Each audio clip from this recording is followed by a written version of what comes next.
अखिलेश्वर पांडे की कविताएं। पहली कविता का शीर्षक है एक विजेता का कबूलनामा। कोई पानी देकर कहता है रो क्यों रहे हो। कोई मुट्ठी भर भात देकर पूछता है कितना दिन से नहीं खाए।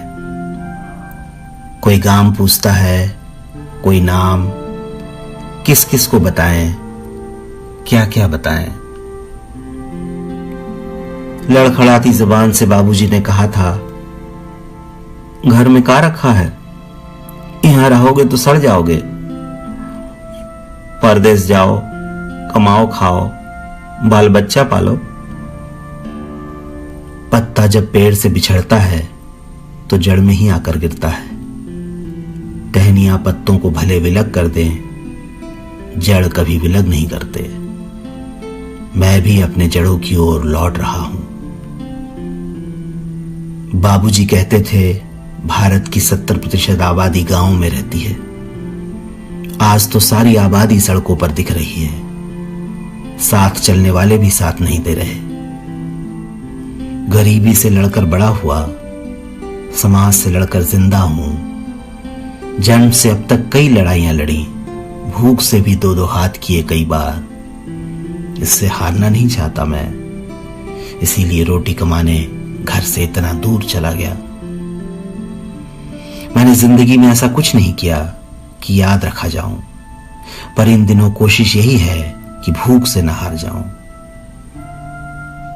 मैंने जिंदगी में ऐसा कुछ नहीं किया कि याद रखा जाऊं, पर इन दिनों कोशिश यही है कि भूख से न हार जाऊं। बाबूजी कहते थे विजेता से कोई नहीं पूछता उसने क्या नहीं किया।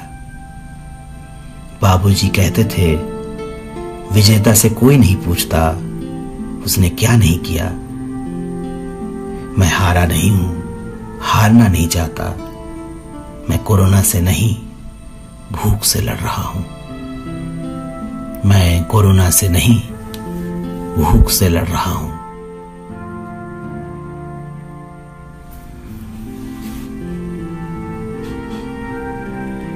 प्रार्थना।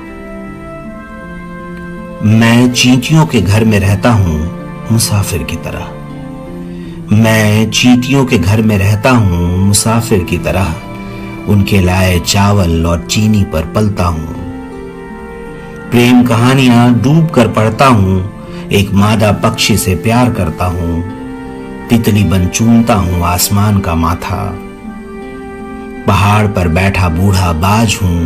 गौर से देखता हूं नदी को, बुझाता हूं आंखों की प्यास। पहाड़ पर बैठा बूढ़ा बाज हूं। गौर से देखता हूं नदी को, बुझाता हूं आंखों की प्यास।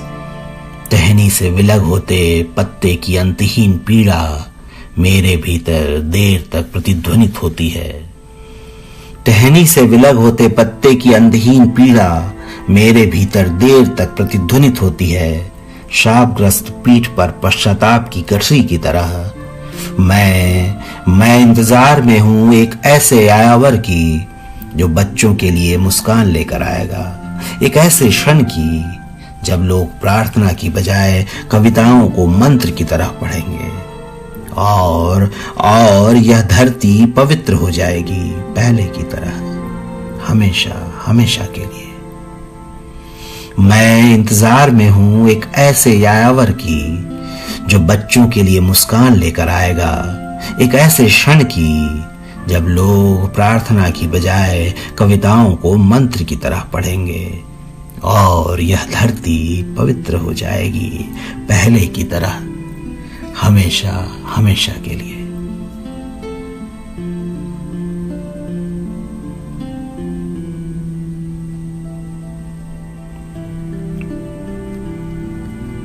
गांव और शहर।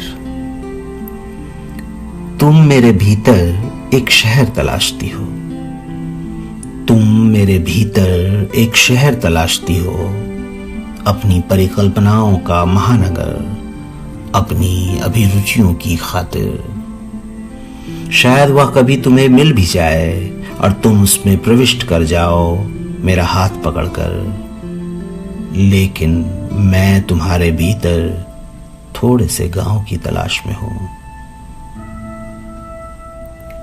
शायद वह कभी तुम्हें मिल भी जाए और तुम उसमें प्रविष्ट कर जाओ मेरा हाथ पकड़कर, लेकिन मैं तुम्हारे भीतर थोड़े से गांव की तलाश में हूं, इस उम्मीद से कि कहीं वह दबा पड़ा हो तो उसे जगा दूं, इस उम्मीद से कि कहीं वह दबा पड़ा हो तो उसे जगा दूं, तो उसे जगा दूं।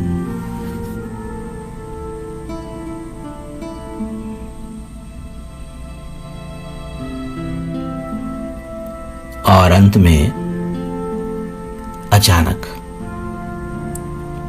मैं तुम्हारे शब्दों की उंगली पकड़कर चला जा रहा था, बच्चे की तरह, इधर उधर देखता, हंसता, खिलखिलाता।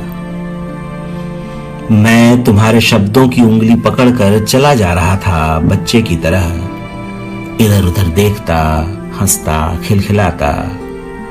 तभी अचानक एक दिन पता चला तुम्हारे शब्द तुम्हारे थे ही नहीं। तभी अचानक एक दिन पता चला तुम्हारे शब्द तुम्हारे थे ही नहीं। अब मेरे लिए निश्चिंत होना संभव था और बड़ों की तरह व्यवहार करना जरूरी। अब मेरे लिए निश्चिंत होना संभव था और बड़ों की तरह व्यवहार करना जरूरी। शुक्रिया।